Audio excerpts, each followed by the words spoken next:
Hello everyone. सो इस video में हम लोग अपने एग्जाम्पल्स को पढ़ेंगे। सो हम लोग स्टार्ट करते हैं एग्जाम्पल फर्स्ट से। तो यहाँ पे कहते हैं ग्राउंड वाटर इन इंडिया, यानी हमारा टॉपिक है कि ग्राउंड वाटर इंडिया का कैसा है, कैसे उसमें चेंजेस आए हैं, इन सारी बातों के बारे में हमें इस पैराग्राफ में बताया जाएगा।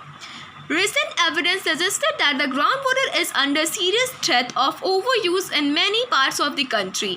तो यहाँ पे कहता है कि रिसेंट एविडेंस से हमें ये पता चलता है, यानी साइंटिस्ट ने ये पता लगाया है कि ग्राउंड वाटर का जो है लोग काफ़ी ज़्यादा यूज़ कर रहे हैं, जिसकी वजह से ये एक सीरियस थ्रेट बन गया है कि मे बी जो ग्राउंड वाटर है वो ख़त्म हो जाए, क्योंकि जितना ग्राउंड वाटर हमारे पास है नहीं, उससे ज़्यादा जो है वो जितना मतलब बन नहीं पाता है, जितना स्टोर नहीं हो पाता है, उससे ज़्यादा जो है ग्राउंड वाटर वो लोग यूज़ करने लगे हैं।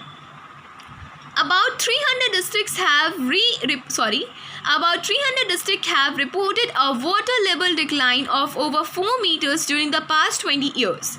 So ये एविडेंस हमें कैसे पता चलता है कि 300 डिस्ट्रिक्ट्स जो हैं इंडिया के, उन्होंने ये हमें बताया है कि उनका जो वाटर लेवल है वो 4 मीटर्स जो है वो डिक्लाइन हो गया है, यानी 4 मीटर्स जो है वो ज़्यादा अंदर चला गया है पिछले 20 साल में। यानी अगर हमें ग्राउंड वाटर भी मिलता होगा, सपोज़ 5 फीट के अंदर मिलता होगा, सपोज़ करने के लिए बोल रहे हैं, एग्जैक्टली नहीं 5 फीट के अंदर नहीं मिलता होगा, बट बस एक एग्जांपल दे रहे हैं कि सपोज़ फीट नहीं मीटर्स, ओके। सो अगर 5 मीटर के अंदर 20 साल पहले हमें ग्राउंड वाटर मिल जाया करता था, सो आज के दिनों में वो 9 मीटर अंडर हमें डिग करना पड़ता है उस ग्राउंड वाटर को लेने के लिए, उसका यूज़ करने के लिए। Nearly 1/3 of the country is overusing their groundwater reserves. So ये भी पता लगा है सर्वे से कि 1/3 जो पीपल है कंट्री की वो ओवर यूज़ करते हैं ग्राउंड वाटर को। In another 25 years, 60% of the country would be doing the same if the present way of using these resources continues.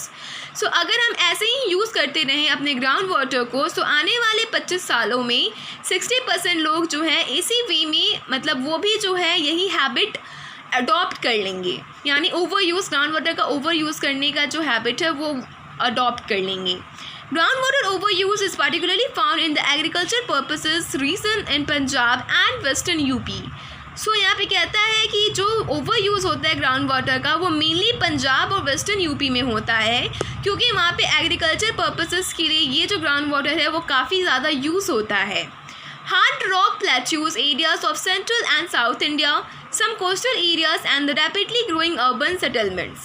तो यहाँ पे कहता है कि इसमें और भी बहुत सारे एरियाज़ हैं, जैसे कि रॉक हार्ड प्लेट्यू एरियाज़ हो गया, सेंट्रल एरिया जो सेंट्रल पार्ट है इंडिया का वहाँ का, या फिर जो साउथ इंडिया हो गए वहाँ के कुछ कोस्टल एरियाज़ में रहने वाले लोग भी जो है वो ग्राउंड वाटर का काफ़ी ज़्यादा यूज़ करते हैं, और या फिर जो अर्बन सेटलमेंट्स हो रहे हैं वो भी जो है वो ग्राउंड वाटर का काफ़ी ज़्यादा ओवर यूज़ कर रहे हैं, जिसकी वजह से ग्राउंड वाटर जो है इंडिया में उसका जो लेवल है वो धीरे धीरे रिड्यूस होते जा रहा है, जो कि एक बहुत बड़ा थ्रेट है। ठीक है, सो यहाँ पे हमसे 2 क्वेश्चन पूछता है। Question A, why ground water is over used. तो हमसे पूछता है कि आप बताइए कि ग्राउंड वाटर क्यों ओवर यूज़ हो रहा है। ठीक है, सेकेंड है, can there be development without over use. तो यहाँ पे हमसे पूछता है कि क्या डेवलपमेंट हो सकता है अगर हम लोग ग्राउंड वाटर का ओवर यूज़ ना करें तो। ठीक है, सो यहाँ पे हमारा ये जो एग्जाम्पल 1 है वो कंप्लीट होता है। एग्जाम्पल 2 में चलते हैं। ओके, सो एग्जाम्पल 2 है एग्जॉस्शन ऑफ नेचुरल रिसोर्सेज। सो कैसे नेचुरल रिसोर्सेज जो होते हैं वो धीरे धीरे ख़त्म होते जा रहे हैं हमारे ओवर यूज़ के कारण, इसके बारे में हमें यहाँ पे पढ़ाया जाएगा। ठीक है, टेबल 1.7 क्रूड ऑयल रिजर्व्स। तो यहाँ पे हमें बताता है कि क्रूड ऑयल जो है रिजर्व्स हर कंट्री में 3 कंट्री का नाम दिया हुआ है। सो इस कंट्री में जो है क्रूड ऑयल रिजर्व्स कितने हैं। ठीक है, सो मिडिल ईस्ट कंट्री में जो है 808.5 रिजर्व्स हैं, 1000 मिलियन बैरल्स हैं। ठीक है, और नंबर ऑफ ईयर्स जो कि ये लास्ट करेंगे वो है 78.1। वहीं अगर यूनाइटेड स्टेट ऑफ अमेरिका की बात की जाए तो उसके पास 44,200 मिलियन बैरल्स है क्रूड ऑयल का, जो कि सिर्फ 12 साल ही लास्ट कर सकता है, यानी 12 साल तक ही यूज़ हो सकता है अगर जिस स्पीड से यूज़ हो रहा है उस स्पीड से हम लोग कंज्यूम करें तब। वर्ल्ड में अगर बात की जाए तो वर्ल्ड में 1687.9 थाउजेंड मिलियन बैरल्स जो है क्रूड ऑयल के हैं, जो कि सिर्फ 53.3 मिलियन 3 ईयर्स जो है वो सब वो यूज़ हो सकता है, उतनी ही साल यूज़ हो सकता है, 53.3 years. Okay, the table gives an estimate of reserves of crude oil. More important, it also tells us how many years the stock of crude oil will last if people continue to extract it at the present rate. तो यहाँ पे कहता है कि इस table से हमें ये पता चलता है कि क्रूड ऑयल का रिजर्व्स कितनी है, किस किस कंट्री में कितना है और कितने साल तक हम इसे ऐसे ही कंज्यूम कर पाएंगे. अगर जिस रेट से हम इसे कंज्यूम करते हैं उस रेट से कंज्यूम करें तब. The reserves would only last for 53 years more. तो यहाँ पे कहता है, सो इससे हमें ये पता चलता है कि जो भी रिजर्व्स हैं वो बस 53 ईयर्स ही लास्ट कर सकते हैं, यानी 53 ईयर्स ही हम लोग उसे यूज़ कर पाएंगे अगर करंट रेट पे कंज्यूम कर रहे हैं तब. This is for the world has a whole. This is for the world has a whole. So ये कहते हैं कि अगर हम वर्ल्ड, ये जो मैंने मतलब जो ईयर बताया है 53 ईयर्स, ये पूरे वर्ल्ड के लिए है कि 53 ईयर्स ही पूरा वर्ल्ड इस रिज़र्व को यूज़ कर पाएगा. However, different countries face different situations. But different countries जो है डिफरेंट सिचुएशन को फेस करेगी, क्योंकि अपने अपने रिजर्व्स जो है वो लिमिटेड वे में है डिफरेंट कंट्रीज़ में. सो जितना जिस कंट्री के पास रिजर्व है वो उसके हिसाब से ही उसे यूज़ कर पाएगी. Countries like India depend on importing oil from abroad because they do not have enough stocks of their own.